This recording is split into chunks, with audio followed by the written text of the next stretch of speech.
بسم اللہ الحمد للہ والصلاة والسلام علی رسول اللہ اشہد ان لا الہ الا اللہ وحدہ لا شریک لہ واشہد ان محمدا عبدہ ورسولہ۔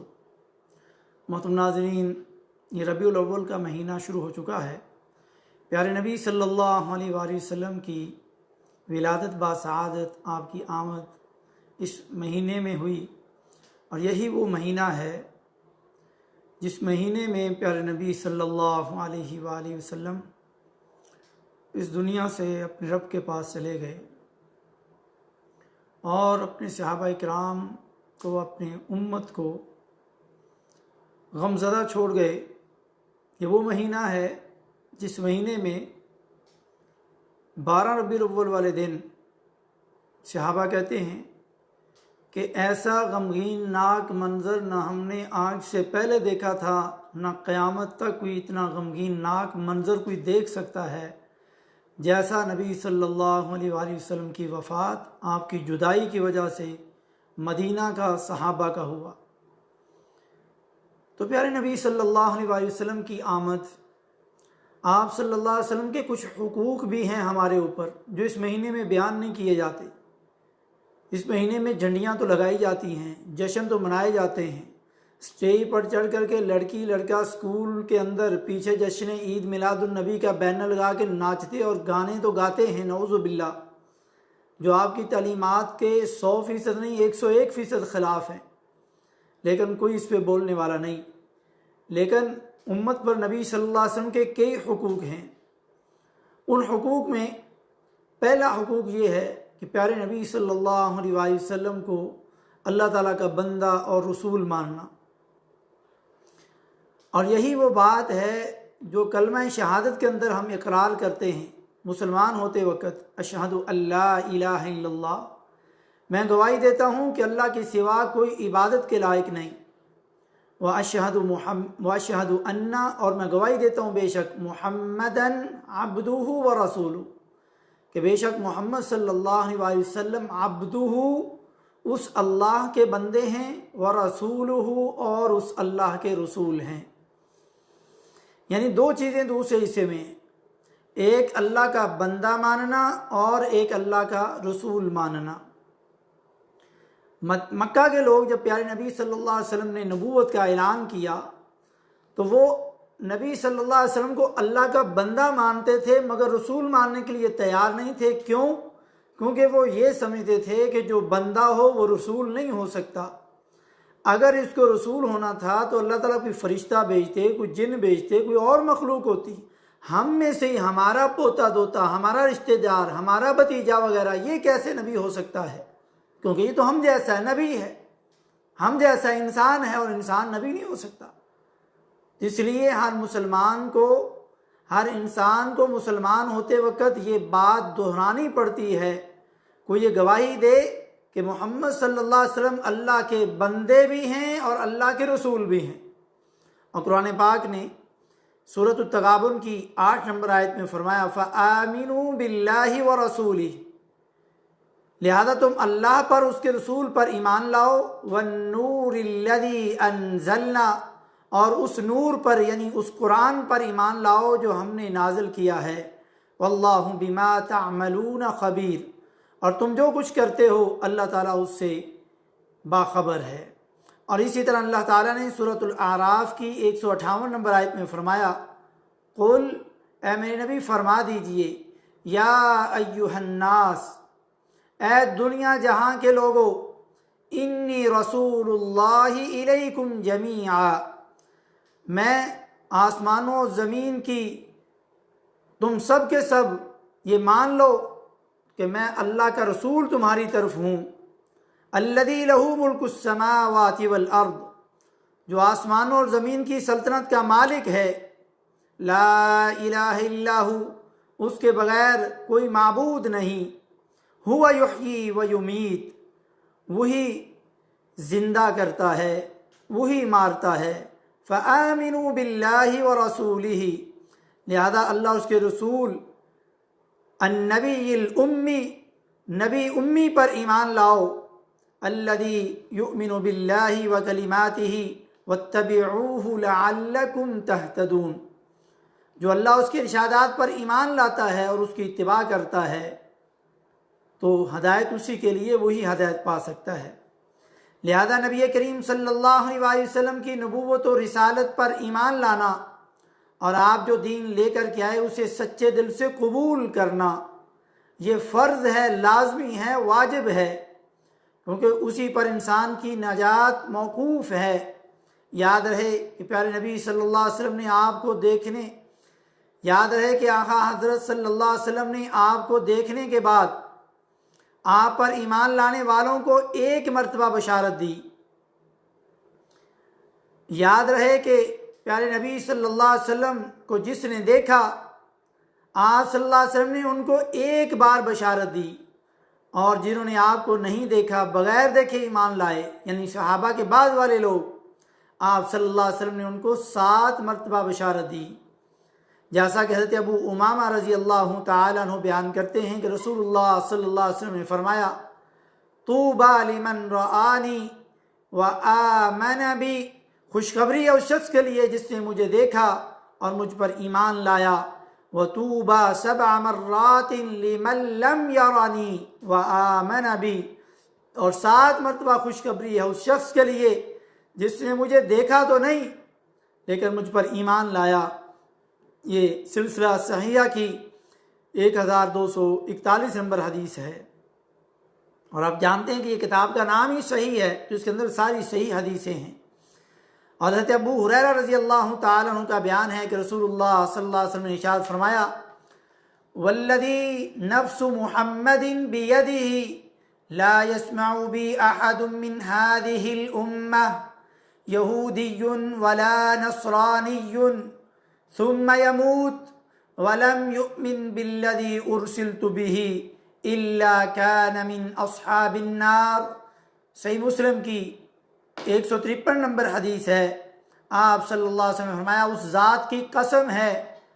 جس کے ہاتھ میں محمد صلی اللہ علیہ وسلم کی جان ہے، اس امت کا کوئی شخص چاہے وہ یہودی ہو یا عیسائی ہو میرے بارے میں سنے اور پھر اس حالت میں اس کی موت آ جائے کہ وہ اس شریعت پر مجھ پر ایمان نہ لائے جسے دے کر کے مجھے بھیجا گیا ہے، تو وہ یقیناً جہنم والوں میں سے ہے۔ واضح رہے کہ ہم پیارے نبی صلی اللہ علیہ وسلم کو اللہ تعالیٰ کا بندہ یعنی بندگی کرنے والا اس لیے کہتے ہیں کہ خود اللہ تعالیٰ نے آپ کو اپنا بندہ قرار دیا ہے۔ آپ کو اللہ تعالیٰ نے آسمانوں کی سیر کروائی، معراج کروائی، اور آپ جانتے ہیں کہ مشہور آیت ہے 15ویں پارے کی پہلی آیت سورۃ الاسراء کی، اللہ تعالیٰ نے فرمایا سبحان الذی اسری بعبدہ۔ یہاں پر اللہ نے کیا لفظ لایا؟ بعبدہ۔ یہ نہیں کہا سبحان الذی اسری برسولہ یا بنبیہ، یہ نہیں کہا سبحان الذی اسری بنبیہ، نہیں، رسول اور نبی میں نہیں مسئلہ ہے انسان ہونے میں، جو مکہ والے ماننے کے لیے تیار نہیں تھی، یہ تو بندہ ہے، بندہ کیسے رسول ہو سکتا ہے؟ تو اللہ تعالیٰ نے پھر یہاں پر اپنے بندے کا نام لیا۔ یہ جو صفت ہے یہ اللہ کو بڑی پسند ہے، بندگی کرنے والی، تو اللہ تعالیٰ نے وہ صفت یہاں پر لائی مکہ والوں کو دکھانے کے لیے، پوری دنیا کے لوگوں کے عقیدوں کو صحیح کرنے کے لیے کہ رسول ہے لیکن بندہ ہے، انسان ہے، بشر ہے۔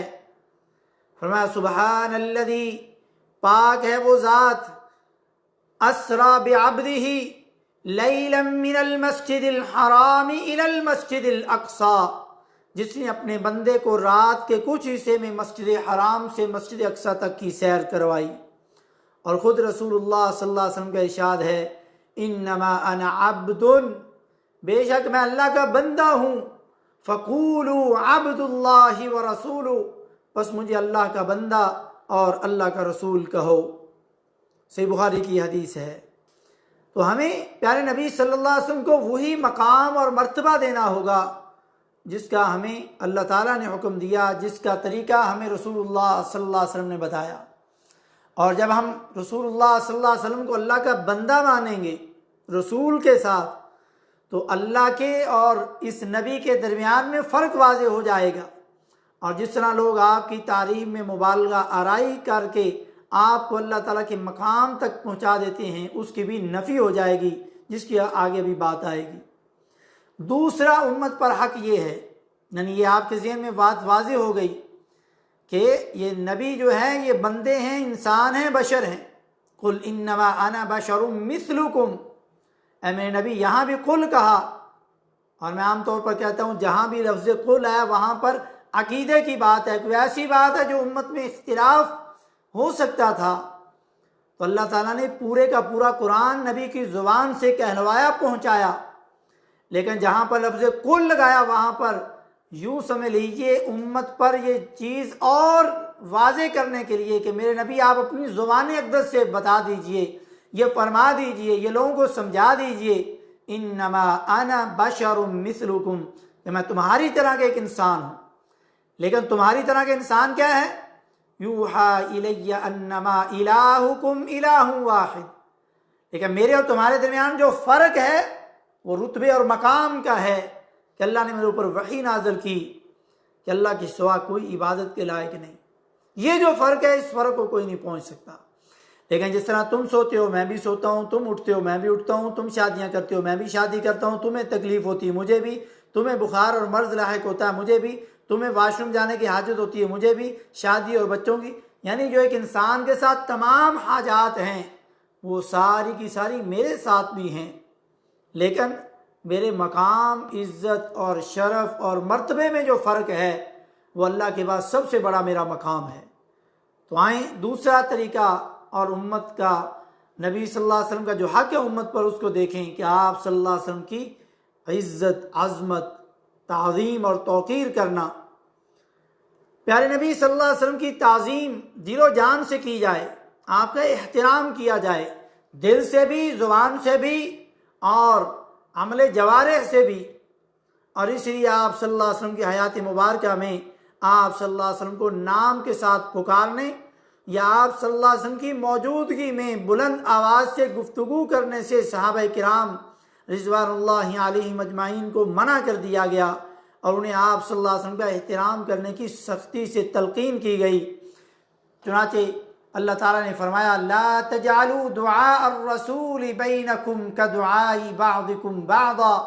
سورۃ النور کی 63 نمبر آیت میں فرمایا رسول اللہ صلی اللہ علیہ وسلم کو تم اس طرح مت بلاؤ جیسا کہ تم آپس میں ایک دوسرے کو بلاتے ہو، یعنی عزت اور توقیر کے ساتھ آپ کو بلاؤ۔ اور فرمایا یا ایھا الذین آمنوا لا ترفعوا اصواتکم فوق صوت النبی ولا تجهروا له بالقول كجهر بعضكم لبعض ان تحبط اعمالكم وانتم لا تشعرون، سورہ حجرات کی 2 نمبر آیت میں فرمایا اے ایمان والو، اسلام کے اندر داخل ہو جانے والو، نبی کی آواز سے اپنی آواز اونچی نہ کرو اور ان کے سامنے بلند آواز سے اس طرح بات نہ کرو جس طرح تم آپس میں ایک دوسرے سے بلند آواز سے بات کرتے ہو، ورنہ تمہاری اعمال برباد ہو جائیں گے اور تمہیں اس کا احساس تک نہ ہوگا۔ اس آیت کریمہ کی شان نزول کے متعلق حضرت عبداللہ بن زبیر رضی اللہ تعالیٰ عنہ بیان کرتے ہیں کہ بنو تمیم کا ایک قافلہ نبی کریم صلی اللہ علیہ وسلم کی خدمت میں حاضر ہوا، تو حضرت ابو بکر رضی اللہ تعالیٰ عنہ نے ایک آدمی کا نام لیا کہ اس کو امیر بنایا جائے، اور حضرت عمر رضی اللہ تعالیٰ نے ایک دوسرے آدمی کا نام لیا کہ اس کو امیر بنایا جائے۔ تب حضرت ابو بکر رضی اللہ تعالیٰ عنہ نے حضرت عمر سے کہا آپ نے تو بس میری مخالفت ہی کرنی تھی۔ حضرت عمر رضی اللہ تعالیٰ نے کہا نہیں، میں آپ کی مخالفت نہیں کرنا چاہتا۔ اس کے بعد ان دونوں کے مابین آپس میں بات ہوئی، ایک دوسرے سے غصے سے بولے کہ ان کی آوازیں بلند ہو گئیں۔ اسی موقع پر اللہ تعالیٰ نے یہ آیت نازل کی یا ایھا الذین آمنوا لا ترفعوا اصواتکم فوق صوت النبی۔ حضرت ابن زبیر رضی اللہ تعالیٰ عنہ کہتے ہیں کہ اس آیت کے نازل ہونے کے بعد حضرت عمر رضی اللہ تعالیٰ عنہ نبی کریم صلی اللہ علیہ وسلم سے اس قدر پست آواز سے بات کرتے تھے کہ آپ صلی اللہ علیہ وسلم کو ان سے دوبارہ پوچھنا پڑتا تھا کہ آپ نے کیا کہا ہے۔ یہ صحیح بخاری کی 4845 اور 47 نمبر حدیث ہے۔ یعنی صحابہ کرام نے اللہ کے فرمان کا احترام ایسے کیا اور پیارے نبی صلی اللہ علیہ وسلم کی موجودگی کا ایسے پھر احترام کیا کیونکہ اللہ نے تربیت فرما دی۔ حضرت ثابت بن قیس رضی اللہ تعالی عنہ، جن کی آواز فطری طور پر بلند تھی، ان کے متعلق حضرت انس بن مالک رضی اللہ تعالیٰ عنہ بیان کرتے ہیں کہ اس آیت کے نازل ہونے کے بعد انہوں نے نبی کریم صلی اللہ علیہ وسلم کی مجلس میں حاضر ہونا بند کر دیا تھا۔ آپ صلی اللہ علیہ وسلم نے ان کے متعلق پوچھا کہ وہ کہاں ہیں؟ ایک شخص نے کہا اللہ کے رسول صلی اللہ علیہ وآلہ وسلم مجھے اجازت دیجئے کہ میں جا کر ان کی خبر لے آؤں۔ صحیح مسلم میں اس بات کی صراحت ہے کہ جو شخص حضرت ثابت بن قیس رضی اللہ تعالیٰ عنہ کی خبر لینے گیا تھا وہ حضرت سعد بن معاذ تھے رضی اللہ تعالیٰ عنہ، اور یہ ان کے پڑوسی بھی تھے۔ پھر جب یہ حضرت ثابت بن قیس رضی اللہ تعالیٰ عنہ کے پاس آئے تو اس نے دیکھا کہ اپنے گھر میں سر جھکائے پریشان بیٹھے تھے۔ اس نے پوچھا کہ آپ کو کیا ہوا ہے؟ انہوں نے جواب دیا میرا بہت برا حال ہے کیونکہ میری آواز نبی کریم صلی اللہ علیہ وسلم کی آواز سے اونچی ہے، اس لیے میرا عمل ضائع ہو چکا ہے اور اب میں جہنم والوں میں سے ہوں۔ ان کا یہ جواب سن کر وہ رسول اللہ صلی اللہ علیہ وسلم کے پاس آئے اور آپ کو ان کے متعلق خبر دی کہ وہ ایسے ایسے کہہ رہے ہیں۔ تو رسول اللہ صلی اللہ علیہ وسلم نے اسے ان کے پاس دوبارہ بھیجا کہ جاؤ انہیں خوشخبری سناؤ کہ آپ جہنم والوں میں سے نہیں بلکہ آپ تو جنت والوں میں سے ہیں۔ صحیح بخاری کی 4846 نمبر حدیث ہے۔ ان دونوں واقعات سے ثابت ہوتا ہے کہ نبی کریم صلی اللہ علیہ وسلم کے صحابہ کرام رضوان اللہ علیہم اجمعین آپ کا شدید احترام کرتے تھے اور ادب و احترام کو ملحوظ خاطر رکھتے ہوئے انہیں یہ بات ہرگز گوارا نہ تھی کہ ان کی آواز نبی کریم صلی اللہ علیہ وسلم کی آواز سے اونچی ہو۔ لیکن آج قرآن پاک کی یہ آیت جو سورہ حجرات کی ہے، ان الذین ینادونک من وراء الحجرات اکثرهم لا یعقلون، کہ بے شک وہ لوگ جو آپ کے حجرے کے باہر سے آپ کو آوازیں دے کر کے پکارتے ہیں، قرآن کہتا ہے اکثرهم لا یعقلون، ان میں سے اکثر لوگ بے عقل ہیں، ان کے اندر عقل ہی نہیں، یعنی پاگل اور مجنون ہیں، جو آپ کو آپ کے حجروں کے باہر بلند آواز سے آوازیں دے کر کے نام لے کے پکارتے ہیں۔ یعنی یہ تو ان لوگوں کے بارے میں اللہ نے کہا جو آپ کے حجرے کے باہر نام لے کر کے آپ کو پکار رہے ہیں، اور جو ہزاروں میل دور اپنی مسجدوں میں اپنے جلسوں میں پیارے نبی صلی اللہ علیہ وسلم کا اپنے ملکوں میں نام لے کر کے آوازیں دیتے ہیں لبیک یا رسول اللہ، جبکہ یہ جملہ ہی شرکیہ ہے۔ لبیک یا حسین یہ شرکیہ جملہ ہے۔ ادھر تلبیہ پڑھتے ہو عمرے اور حج میں کہتے ہو لبیک اللہم لبیک کہ اللہ میں حاضر ہوں، اور ادھر کہتے ہو لبیک یا حسین، نعوذ باللہ۔ یہ عبادت والا جو اللہ کے لیے جھکنا ہوتا ہے یہ تو اللہ کے علاوہ کسی اور کے لیے جائز نہیں، اور تم نبی کے لیے اور حسین کے لیے لبیک یا حسین لبیک یا رسول اللہ کہہ رہے ہو، نعوذ باللہ من ذالک۔ تو اب دیکھیں جن کے علماء ایسے جملے کہہ رہے ہوں ان کی عوام کا کیا حال ہوگا۔ علماء بھی ان کے جاہل اور شرک کرنے والے، اور ان کی عوام بھی جاہل اور شرک کرنے والی، نعوذ باللہ۔ وہی یہ لوگ اپنے ملکوں میں بیٹھ کر کے یا محمد یا رسول اللہ کے نعرے لگاتے ہیں اور آپ کو آوازیں دیتے ہیں۔ تو جو نبی کے حجرے کے باہر آوازیں دے نبی کو نام لے کر کے، اللہ کہہ رہا وہ جاہل ہیں، بے عقل ہیں، ان کے اندر عقل نہیں، مجنون ہیں، پاگل ہیں، دیوانے ہیں، اور جو اپنے ملکوں میں نبی کو آوازیں نام لے کر کے آوازیں دیں وہ کیسے عقل مند ہو سکتے ہیں؟ وہ بھی قرآن کے مطابق وہ جاہل ہیں، بے عقل ہیں، ان کے اندر عقل نہیں، مجنون ہیں، پاگل ہیں جو نبی کو نام لے کے پکارے۔ ایک اور مثال دیتا چلوں، اگر بیٹا استاد کو نام لے کر کے پکارے تو لوگ کیا کہیں گے کہ یہ شاگرد، یہ بیٹا حلال کا نہیں، لیکن استاد اپنے شاگرد کو نام لے کے پکارے کوئی حرج نہیں۔ اسی طرح بیٹا باپ کو نام لے کے پکارے تو یہ غلط ہے، بے ادبی ہے۔ اگر باپ بیٹے کو نام لے کے پکارے کوئی حرج نہیں۔ اللہ بڑا ہے، اللہ اپنے نبی کو نام لے کے پکارے کوئی حرج نہیں، لیکن ہم چھوٹے ہیں، ہم اپنے نبی کو نام لے کے پکاریں یہ حرج ہے۔ نبی اپنے امتی کو نام لے کے پکارے کوئی حرج نہیں، لیکن امتی نبی کو یا محمد کہہ کے پکارے تو یہ حرج ہے۔ تو لوگوں اس عقل کے ناخن لو، نبی کو نام لے کر کے آوازیں نہ دیں، آپ کے لیے تعظیم اور عزت اور احترام کریں، صرف لوگوں کو دھوکہ دینے کے لیے نہیں۔ احترام کا کرنا، دل سے بھی احترام کریں، زبان سے بھی احترام کریں۔ اگر آپ کا بیٹا آپ کو نام لے کے پکارے تو برا لگتا ہے، لیکن نبی کو نام لے کے پکارتے ہوئے شرم نہیں آتی؟ یہ کیسی عزت ہے؟ تو نبی صلی اللہ علیہ وسلم کی عزت کیجیے حقیقی معنوں میں۔ اور اللہ تعالیٰ نے رسول اللہ صلی اللہ علیہ وسلم کی توقیر اور احترام کرنے والوں کو بشارت سناتے ہوئے فرمایا فالذین آمنوا بہ وعزروہ ونصروہ واتبعوا النور الذی انزل معہ اولئک هم المفلحون۔ لہذا جو لوگ اس نبی پر ایمان لاتے ہیں اور ان کی تعظیم اور مدد کرتے ہیں اور اس نور کی اتباع کرتے ہیں جو ان پر اتارا گیا ہے، یعنی قرآن پاک، ایسے لوگ ہی کامیابی پانے والے ہیں۔ سورہ اعراف کی 157 نمبر آیت میں، اور سورۃ الفتح کی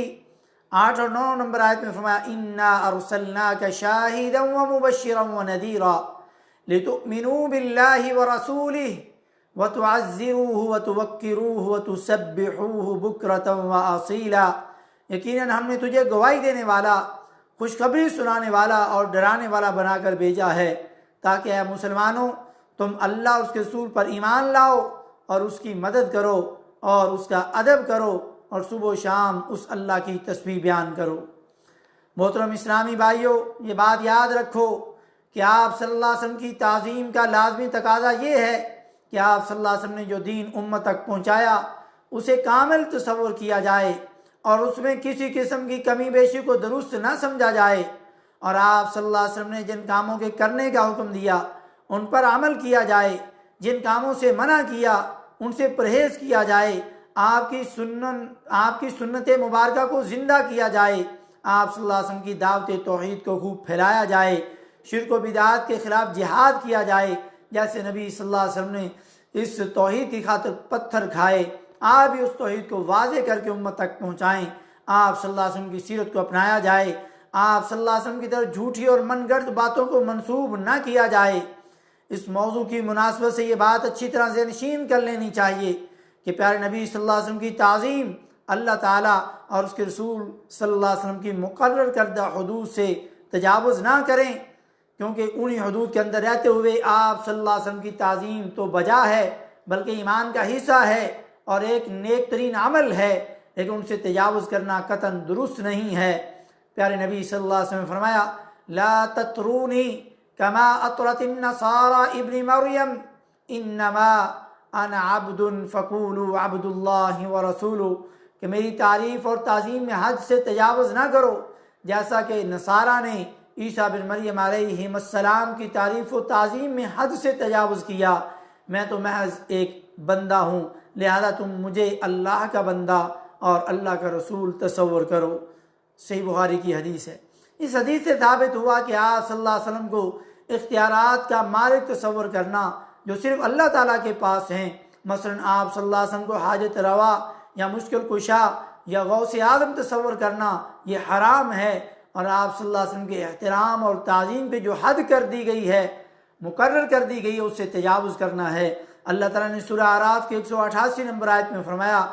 قل، یہاں بھی لفظ قل آیا ہے، میرے نبی بتا دیجئے، لوگوں کو سمجھا دیجئے، لا املک لنفسی نفعا ولا ضرا الا ما شاء اللہ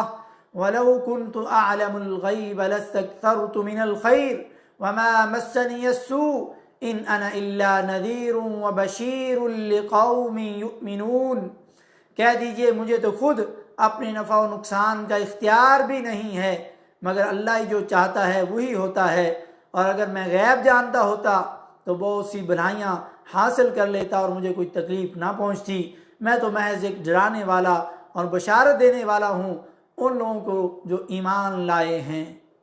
تو مومن بندے کا عقیدہ کیا ہونا چاہیے کہ نبی غیب نہیں جانتا، نبی نفع نقصان کا مالک نہیں، نبی مشکل کشا نہیں، نبی حاجت روا نہیں، نبی مختار کل نہیں۔